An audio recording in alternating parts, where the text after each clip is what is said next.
কোরআনুল কারীমের মধ্যে আছে, খোদার কসম বা কাল্লা ইদা বালাগাতিত তারাকি ওয়া কিলা মান রাক। আল্লাহ তাআলা বলেন মালাকুল মউত আজরাইল যখন রূহ কবজ করতে আসবে, নাফরমান পাপীর রূহটা কলিজা থেকে টান দিয়া ছিঁড়ে ফেলবে, আর ফেরেশতা আজরাইল যখন ছিঁড়ে ফেলবে, প্রত্যেক নাফরমান পাপীর রূহ এই কণ্ঠনালীর কাছে এসে আটকায় যাবে, আর ভিতরেও যায় না, বাইরেও হয় না। আল্লাহ তাআলা বলেন ওয়া কিলা মান রাক। আত্মীয় স্বজন আশপাশের সবাই বলবে এখন তাকে চিকিৎসা করবে কে? সে যে ছটফট করতেছে, মাথা লাড়তেছে, এখন ঝাড়ফুঁক দিবে কে? আরে ডাকো, কবিরাজ ডাকো, বৈদ্য ডাকো, কে আসো, তারে ডাকো না, তারে বাঁচা। কিন্তু আল্লাহ বলেন ওয়াজান্না আন্নাহুল ফিরাক। কিন্তু নাফরমান তো বুঝে ফেলছে আজ তাকে চলেই যেতে হবে। ওয়াজান্না আন্নাহুল ফিরাক ওয়ালতাফাতিস সাকু বিস-সাক।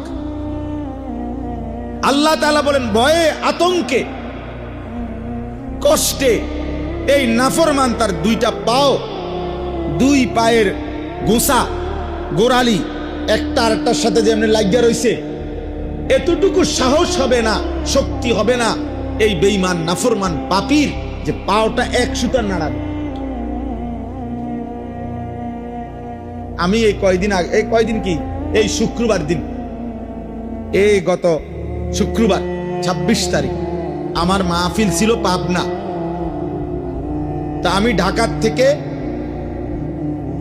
গাড়িতে গেছি আরিচা ফেরিঘাট, আরিচা পাটুরিয়া ফেরির ঘাটে গিয়ে রাত্রে তখন 9টায়, বরাবর রাত 9টায় অন্ধকারে আমার জন্য ওনারা আপনার স্পিড বোট ঠিক করছে স্পেশালি।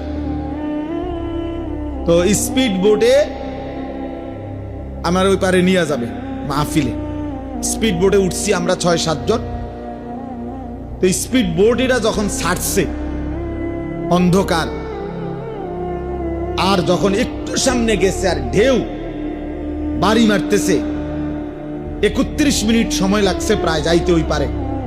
বিশ্বাস করেন, আমি বুঝার জন্য বলতেছি, আমি যে ওই বোটের এক সাইডটা দৌড়ছি এমনে, আর লা ইলাহা ইল্লা আনতা সুবহানাকা ইন্নী কুনতু মিনাজ জালিমিন পড়তেছি মহিউদ্দিন ভাই, একটা সুতা, একটা ইঞ্চি আমি আর আমার পাও নাড়াই নাই।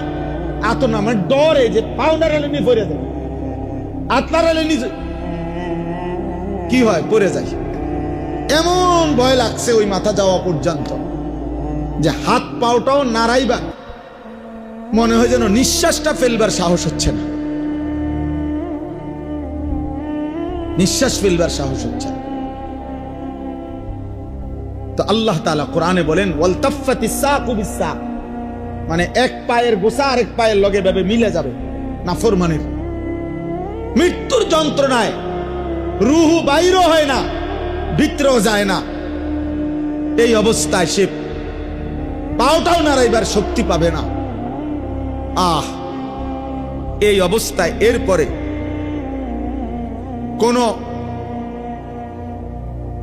কাগজ অথবা আরো উদাহরণ দিছে, মনে করেন কোন শিকের মধ্যে, শিক কাবাব খাইছেন যারা, শিকের মধ্যে গোশত আস্তে আস্তে একটু একটু করে দিয়া এরপরে আগুনে পোড়াইলে শিক কাবাব হয়।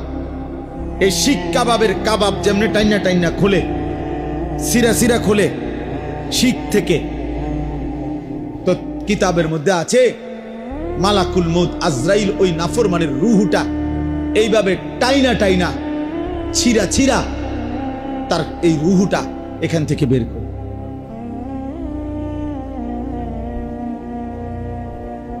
এখান থেকে বের করে। কি হবে সেদিন আমার, কি হবে বেনামাজি ছেলে তোমার?